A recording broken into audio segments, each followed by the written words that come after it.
आइए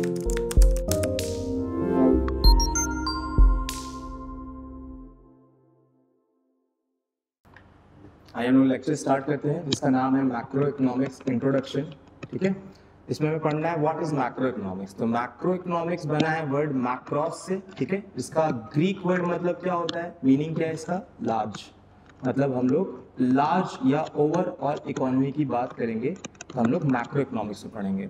it is defined as the study of overall economic phenomena, मतलब economy में जितना भी चेंज होगा लार्ज सेक्टर पे, स्मॉल के बाद लार्ज सेक्टर मैक्रो में, तो हम लोग उसके बारे में बात करेंगे। जैसे फुल एम्प्लॉयमेंट, इकोनॉमी में फुल एम्प्लॉयमेंट कब आता है कब नहीं आता है, ग्रॉस नेशनल प्रोडक्ट क्या होता है, सेविंग एंड इन्वेस्टमेंट कैसे काम करता है, एग्रीगेट कंजम्पशन कैसे काम करेगा, एग्रीगेट इन्वेस्टमेंट कैसे होता है, साथ ही साथ इकोनॉमिक ग्रोथ कैसे काम करती है।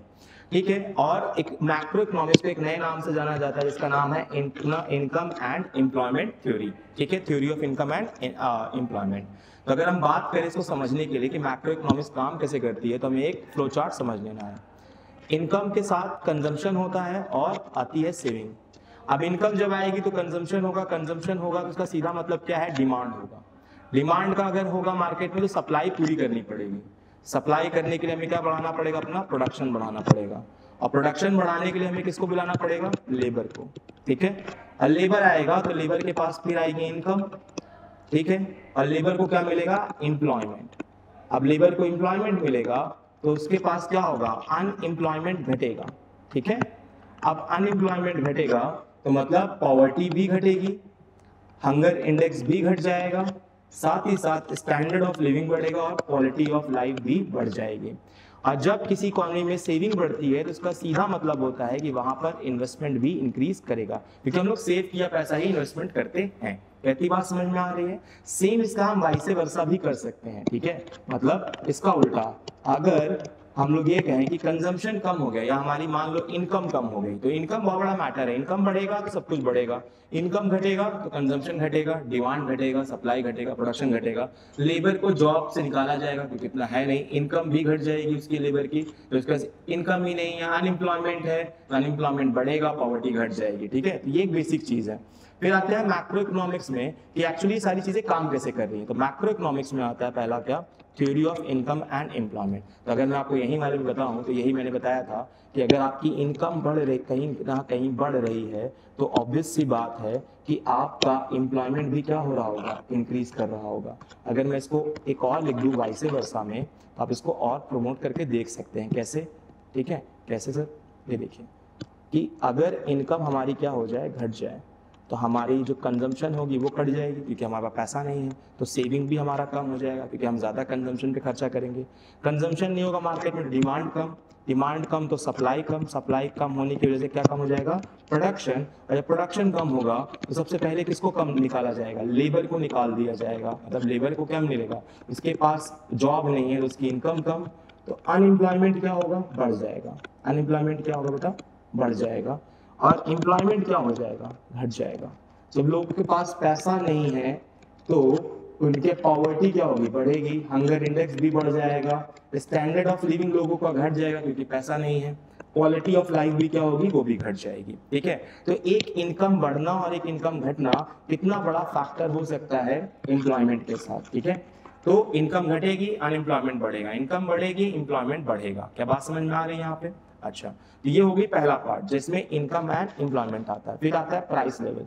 अब प्राइस लेवल कनेक्शन होता है मनी की सप्लाई के साथ। अगर मनी की सप्लाई मार्केट में बढ़ जाए, ठीक है, तो वैल्यू ऑफ मनी क्या हो जाएगी बेटा, घट जाएगी। मनी सप्लाई में ना ज्यादा पैसा मार्केट में चला जाए तो वैल्यू ऑफ मनी घट जाएगी। अब जब पैसा मार्केट में ज्यादा चला गया है लोगों के पास, तो लोग उस पैसे को क्या करेंगे, खर्चा करेंगे। 10 की चीज 5 रुपए की चीज 10 रुपए में खरीदेंगे, 10 की चीज 15 में खरीदेंगे। तो मतलब मार्केट में जो प्राइस लेवल होगा वो क्या हो जाएगा, बढ़ जाएगा। अब जैसे ही मार्केट में मनी की सप्लाई घट जाए तो प्राइस लेवल भी क्या होगा, अपने आप घट जाएगा। कैसे, क्योंकि लोगों के पास पैसा ही नहीं है तो वो 10 की चीज को पैसा देना ही नहीं चाहेंगे, वो 5 रुपए में खरीदना चाहेंगे और वो की पॉसिबल नहीं है। तो कहीं ना कहीं अगर मार्केट में मनी सप्लाई आता है तो प्राइस लेवल को बढ़ाएगा, मनी सप्लाई घटता है तो प्राइस लेवल को घटाएगा। अब जब मार्केट में मनी सप्लाई बढ़ जाती है तो लोगों की खरीदने की क्षमता, कह लीजिए क्या सर, परचेजिंग पावर जो होती है वो क्या होगी, बढ़ जाएगी, क्योंकि वो ज्यादा खरीद सकते हैं मनी की सप्लाई की वजह से। तो मार्केट में क्या आ जाएगा, इन्फ्लेशन। अगर मार्केट में मनी की सप्लाई कम हो जाए तो मार्केट में क्या आ जाएगा, डिफ्लेशन, क्योंकि पैसा ही नहीं है तो पे ही नहीं करना चाहते। ठीक है, अब आता है थ्योरी ऑफ इकोनॉमिक ग्रोथ। जब बहुत ज्यादा प्रोडक्शन होगा तो इकोनॉमिकली भी ग्रोथ होगी। और थ्योरी ऑफ डिस्ट्रीब्यूशन की बात करें, इकोनॉमिक ग्रोथ का मतलब क्या है, जीडीपी। जब प्रोडक्शन होगा तो सीधा जीडीपी पर असर आएगा, प्रोडक्शन बढ़ेगा, जीडीपी भी बढ़ेगी इकोनॉमी की। और थ्योरी ऑफ डिस्ट्रीब्यूशन की बात करें तो हमारी इकोनॉमी में कई प्रकार का बाइफर्केशन होता है। तो हमारी इकोनॉमी में जितना भी प्रोडक्शन हो रहा है, इनकम हो रहा है, वो 3 पार्ट में डिवाइड होगा, रिच, मिडिल और इसमें पुअर में। ठीक है, तो हम इसको डिस्ट्रीब्यूट करेंगे और फैक्टर इनकम में भी डिस्ट्रीब्यूट कर सकते हैं, मतलब जैसे वेजेस, वेजेस के साथ सैलरी, रेंट, ठीक है, इंटरेस्ट और कैपिटल। तो ये एक छोटी सी चीज है जिसे हमें समझना है, इसके लिए हम और डिटेल वीडियो लेकर आएंगे ताकि आपको अच्छे समझ में आए। तो अगर बात करें मैक्रो इकोनॉमिक्स के इंपॉर्टेंस की, तो सैमुअल्सन कहता है ऐसा कोई भी एरिया नहीं है आज के जमाने में जो ज्यादा कंट्रोवर्शियल ना हो और वाइटल ना, सबसे बड़ा मैक्रो इकोनॉमिक्स है। बात करूं, ये रहा मेरा माइक्रो इकोनॉमिक्स और ये रहा मेरा मैक्रो इकोनॉमिक्स। ठीक है, ये बात रही। फिर बात करें, provides a view and tool of growing working of complex economic system. हमें बताता है कि कोई भी इकोनॉमिक सिस्टम मतलब इकोनॉमी के अंदर इन दोनों को मिला के हमारी क्या बनती है, माइक्रो प्लस मैक्रो क्या बन जाता है, हमारा इकोनॉमी बन जाता है। और इसके अंदर ही हम लोग काम करते हैं, दैट्स अ इकोनॉमिक सिस्टम। फिर आता है, it's provide the basic and logical framework for the formulating of appropriate macro economic policies. अब जब हमें पता चल जाएगा इकोनॉमी में माइक्रो कैसे काम करता है, मैक्रो कैसे काम करता है, तो हम बेसिकली पॉलिसीज बना सकते हैं, गवर्नमेंट पॉलिसी बना सकती है कि उसकी इकोनॉमी में कैसे तरीके की पॉलिसी लेके स्कीम चलाएंगे जिससे इकोनॉमी में बैठे हुए लोगों का फायदा हो जाए। फिर आता है, ये एनालाइज करता है, मतलब एनालिसिस करता है रीजंस ऑफ इकोनॉमिक फ्लक्चुएशंस। जैसे हमारी कोई इकोनॉमी होती है वो कभी कभी बूम पीरियड में जाती है, फिर पीक पीरियड में जाती है, फिर रिसेशन में जाती है, फिर डिप्रेशन में जाती है। बूम का मतलब क्या, बढ़ेगी, यहाँ से इंक्रीज कर रहा है, ठीक है, फिर एक सैचुरेशन पॉइंट पहुंच जाएगी, मतलब इसके आगे अब ग्रोथ नहीं होगी, फिर वो रिसेशन में जाएगी, फिर डिप्रेशन में चली जाएगी, फिर बूम होगा। तो हम इसको एनालाइज कर सकते हैं मैक्रो इकोनॉमिक्स में कि जो एक्सटर्नल फैक्टर्स हैं वो एक बहुत बड़े वेरिएबल कह लो जिसकी वजह से इकोनॉमिक फ्लक्चुएशन होता है मैक्रो इकोनॉमिक्स में। अगर लिमिटेशन की बात करें तो मैक्रो इकोनॉमिक्स का सबसे बड़ा लिमिटेशन यही है कि ये एग्रीगेट है, और जो एग्रीगेट होता है ज्यादातर अगर हम बहुत बड़ी ज्यादा सैंपल लेंगे या बड़ी चीजों की बात करेंगे तो हमेशा हमारे assumptions गलत हो जाएंगे। मतलब अब ऐसा नहीं कि आपका पेट भरा हुआ है तो पूरी इकोनॉमी का पेट भरा हुआ नहीं, ऐसा पॉसिबल ही नहीं है। तो आपका पेट भरा है इसका मतलब मोस्टली लोगों का भरा होगा, बट कुछ ऐसे लोग होंगे जिनका नहीं भरा हो सकता है। तो ये एक के साथ हो रहा है, सबके साथ होगा ऐसा पॉसिबल नहीं है, मिसरीडिंग हो सकता है। फिर हिक्स ने कहा था most of macro magnitudes which figures are so large in economic discussion are subject to errors and ambiguities। जब आप किसी चीज का लार्ज नंबर पे लेते हैं या लार्ज चीजों पर काम कर रहे होते हैं तो ऑब्वियस सी बात है आप उसमें गलतियां होने के चांसेस ज्यादा होंगे। अगर आप बहुत ढेर सारा पढ़कर जाएंगे तो ज्यादा गलतियां करेंगे, अगर आप कम पढ़ेंगे तो कम गलतियां होंगी। तो मैक्रो इसी तरीके से है कि अगर आप पूरी एग्रीगेट इकोनॉमी लेंगे तो कहीं ना कहीं आपके पास एरर और कह लीजिए क्या कहते हैं भटकाने वाली चीजें या भटकाने वाले स्टैटिस्टिक्स या डेटा आपके पास अवेलेबल रहेंगे। ठीक है, तो मैं इसको एक्सप्लेन करूं अगर और तो इसके लिए हम क्वेश्चन कर लेते हैं कुछ, ताकि हमें याद रहे कि हमने क्या पढ़ा था। तो मैक्रो इकोनॉमिक्स का अगर डिटेलेशन में जाएं तो यहाँ पे हमारे पास एक्सप्लेनेशन दिया हुआ है। Macro economics is introduced by, किसने इंट्रोड्यूस किया था, मैंने पहले बताया किसने इंट्रोड्यूस किया था बेटा, जे.एम. कीन्स। रैगनर फ्रिस्क ने केवल उसको सब्जेक्ट मैटर को डिस्ट्रीब्यूट किया था, बट उसने उसके बारे में कुछ कहा नहीं था, मगर इसको इंट्रोड्यूस किसने किया बेटा, जे.एम. कीन्स ने किया है। ठीक है, macro economics study on the basis of what, aggregate of economy, क्योंकि डिमांड सप्लाई एंड स्मॉलर तो हो ही नहीं सकता। Macro economics all about large and aggregate, और यहाँ पे डिमांड सप्लाई का कोई भी आउटपुट नहीं होता, तो यहाँ पे आंसर क्या होगा हमारे लिए, एग्रीगेट ऑफ इकोनॉमी।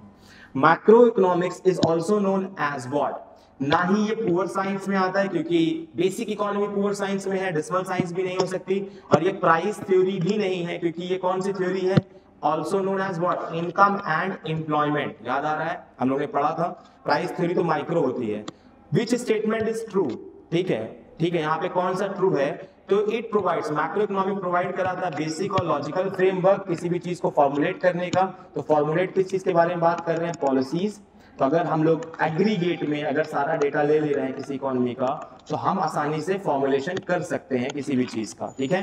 तो पहला स्टेटमेंट तो सही हो गया। सेकंड क्या है कि जो मैक्रो इकोनॉमिक्स है उसके वेरिएबल्स इतने वास्ट होते हैं या इतने ज्यादा होते हैं कि कहीं ना कहीं वो हमें क्या कर देते हैं, कभी कभी मिसलीड। याद आ रहा है कि हम ज्यादा कम पढ़ेंगे तो ज्यादा याद रहेगा, ज्यादा पढ़ेंगे तो गड़बड़ियां हो सकती है, मिसमैच हो सकता है, कि मिसलीड करता है मैक्रो इकोनॉमिक्स। तो मतलब इसका मतलब क्या है, हमारा आंसर कौन सा सही है, 1 और 2, ठीक है। ये वाला आंसर हमारे लिए सही है, ठीक है। अगर हम बात करें क्वेश्चन नंबर 5 की, which is are the odd, यहाँ पे इवन का मतलब क्या है, जो उसके पक्ष में है। ऑड का मतलब क्या है, जो इसके लिए नो का काम कर रहा है, जो उसका मैटर सब्जेक्ट मैटर नहीं है। तो प्राइस एंड लेवल इन्फ्लेशन क्या है या नहीं है, हाँ है सर, ठीक है। अच्छा, theory of income and employment है क्या, हाँ है। Theory of economic and growth है क्या, हाँ है। बट यहाँ पे आंसर क्या होगा, ये तीनों तो है, हमें पता करना था कौन सा नहीं है, तो कौन सा आंसर होगा, theory of demand and supply, ठीक है। तो आपको मैक्रो इकोनॉमिक्स का एक इंट्रोडक्शन मिल गया है कि एक्चुअली काम कैसे करता है, ठीक है। इसके बारे में और डिटेल में हम लोग वीडियो लेकर आएंगे ताकि आपको और ज्यादा क्लैरिटी हो जाए। तो अभी कुछ क्वेश्चंस आपको अंदाजा लग जाएगा कि मैक्रो इकोनॉमिक्स एक्चुअली कैसे काम करती है। तो बहुत बहुत धन्यवाद, हम लोग अपने नेक्स्ट लेक्चर में मिलेंगे।